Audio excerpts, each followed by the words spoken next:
Hello, algebra students. Mr. Lawrence here, and tonight's video is just a little bit of homework help.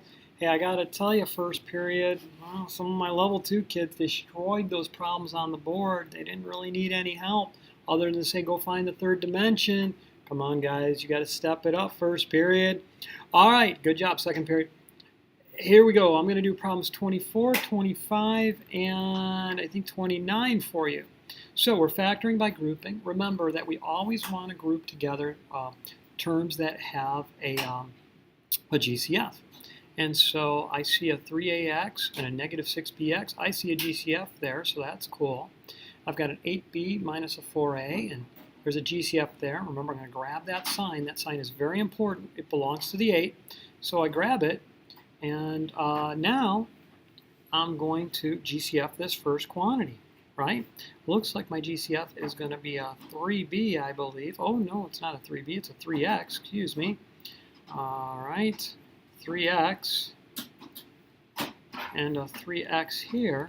So I pull that 3x out front, and I'm left with an a minus a 2b.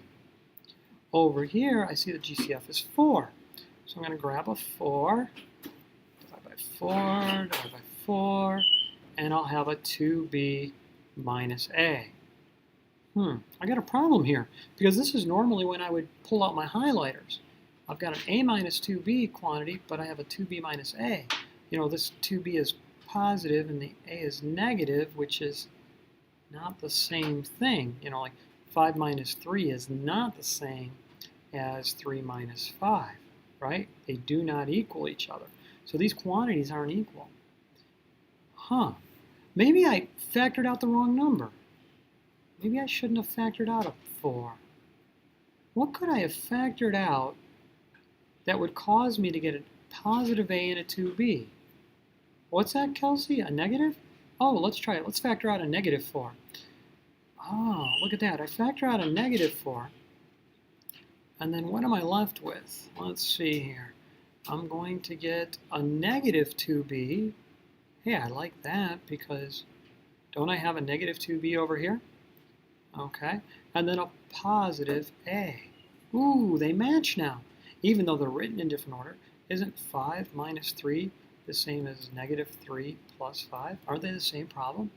Yeah, they sure are, so therefore a minus 2b and negative 2b plus a are the same problem. So that's my GCF, and if I want to get the highlighters out here, I can. And I'm going to go highlight that and that. I'm not going to worry about highlighting the other numbers because I know they're not common factors. Okay, so I'm going to have an a minus 2b out front and a 3x minus 4 left inside. And there you go. That's it.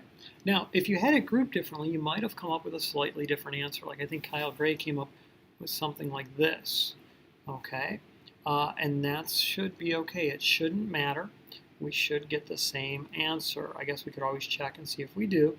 But I can't really see why it would be wrong, per se, if you have them grouped differently. Okay, so let's check out number 25. And, you know, I don't want to group these two together because I don't see a GCF there. But I'm actually going to do this one two different ways. So first of all, I'm going to rewrite it. And I'm going to take the a squared plus the a, and then minus a 2ab minus 2b. I'm recording and I can't pause it, so I can't yell it out. The kids will go much faster. I'm coming back. All right, sorry about the delay. Tech guy Steve is here fixing my computer for me. So he wanted me to yell my password out, and I thought better of it. Anyway, so I'm going to rewrite it like this, and I'm going to group these two together and these two together. And remember, got to stick a plus sign there. This is why it's so important to grab that sign. So my GCF here is an a, so I'm going to factor out an a and have an a plus 1 left. Okay, then I'm going to factor out a negative 2b, and I'll have an a plus 1 left. Right? And this is why it was so important. You know, I divided here by 2b, right? A negative 2b. That's why it's so important to not get a b. Remember, a lot of you were trying to tell me x divided by x equaled x. Not true. It's 1. If it was a b there, it wouldn't match. All right, so if I get my highlighters out, I can say these are a common factor, and then I will have, let's see, an a plus 1, and what's left inside? An a and a negative 2b, and there you go. Now I mentioned I could do this one a different way. I'm going to show you a different way. I am going to group it a squared minus 2ab plus a minus 2b.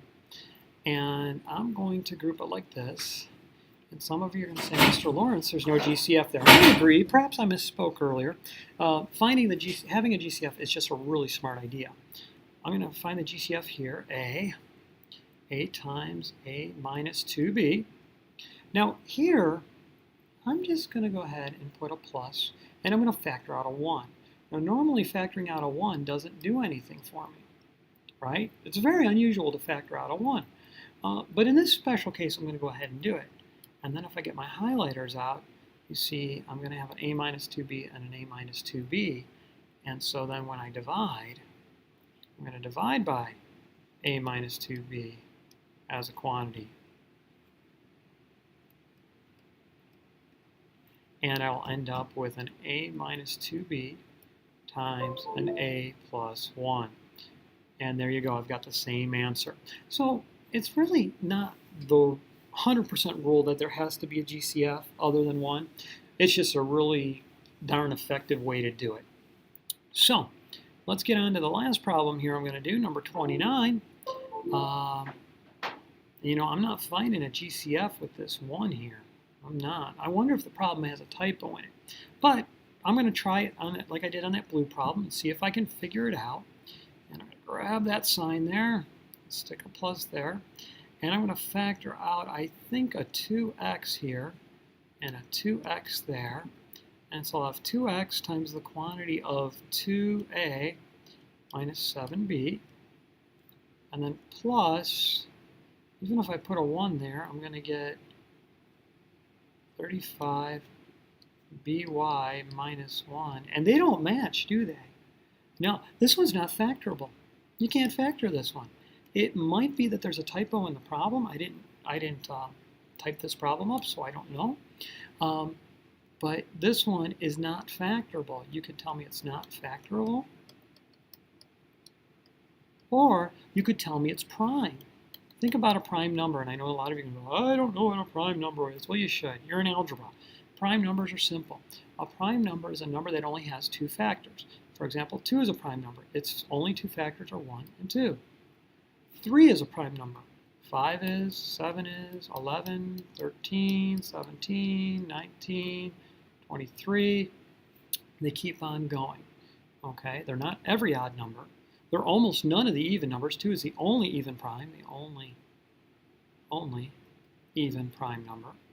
Okay, not all odd numbers are prime. For example, 15 is not prime because 15 has 2 sets of factors, 1 and 15, and it also has 3 and 5, right? Okay, 1 is not prime. It is not. Okay, 1 is not a prime number because 1 only has 1 factor, namely 1. 1 times 1 is 1, but it doesn't have 2 distinct factors. All right, that's it for the video. Mr. Lawrence signing off. Have a good night, everybody.